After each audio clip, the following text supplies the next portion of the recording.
If the numbers n minus 2, 4n minus 1 and 5n plus 2 are in AP, find the value of n.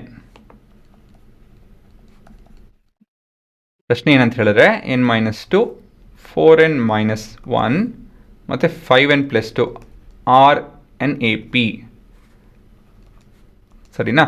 ಇದು AP ಅಂತೆ. So ಆ knowledge ಇಟ್ಕೊಂಡು ನಾವು n value ಕಂಡುಹಿಡಬೇಕು.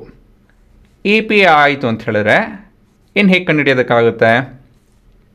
ಹೇಗೆ ಮಾಡೋದು ಇದನ್ನು? AP ಏನಂತ ಹೇಳಿದ್ರೆ it's a sequence, it's a series which follows a particular rule ಏನಂತ ಹೇಳಿದ್ರೆ ನಾನು ಮುಂದಿನ ಟರ್ಮ್ ಹೇಗೆ ಕಂಡುಹಿಡಿಬೋದು? ಪ್ಲಸ್ ಡಿ ಆ್ಯಡ್ ಮಾಡಿಕೊಂಡು, ಹಿಂದಿನ ಟರ್ಮು ಮೈನಸ್ ಡಿ ಅದು ಕೂಡ ಆ್ಯಡ್ ಮಾಡ್ಕೊಂಡು ಒಂದು ಲೆಕ್ಕದಲ್ಲಿ, ಬಟ್ ಸಬ್ಟ್ರಾಕ್ಟಿಂಗ್ ಡಿ ಅಂತ ಹೇಳ್ಬೋದು ಅಲ್ವಾ? ಅಂತ ಹೇಳಿದ್ರೆ ನನ್ನ difference between any consecutive terms ಆ ಥರ ಬೇಡ, ಇನ್ನೊಂದು ರೀತಿಯಲ್ಲಿ ರೆಪ್ರೆಸೆಂಟ್ ಮಾಡ್ತೀನಿ. A2 minus A1 ಆಯಿತಾ, has to be equal to A3 minus A2 as the reason ಏನಕ್ಕೆ? Because as it's an AP or because it's an AP actually. It's an AP because ಅಂತ symbol ಹಾಕಿದ್ದೀನಲ್ಲ, because it's an AP. ಹಾಗಾಗಿ 4n minus 1 minus of n minus 2 will be equal to 5n plus 2 minus of 4n minus 1.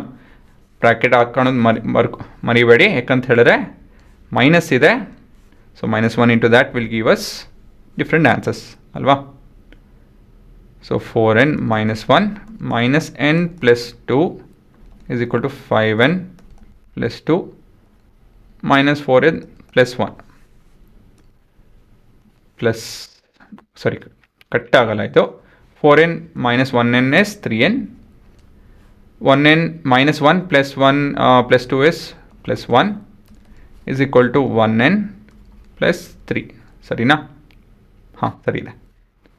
So ಇವಾಗ ಈ ಕಡೆ ಆ ಕಡೆ ಮಾಡಿಕೊಂಡು n is equal to 1 ಅಂತ ಬರುತ್ತೆ ಆಯಿತಾ? ಸೊ ಕ್ಯಾಲ್ಕುಲೇಷನ್ ಮನ್ಸಲ್ಲಿ ಮಾಡೋವಂಥ ಕ್ಯಾಲ್ಕುಲೇಷನ್ ಇದು, ಇನ್ನು ಕಷ್ಟ ಇಲ್ಲ, ಸ್ಟೆಪ್ಸ್ ಏನು ನೋಡಿಸೋ ಆಗಿಲ್ಲ.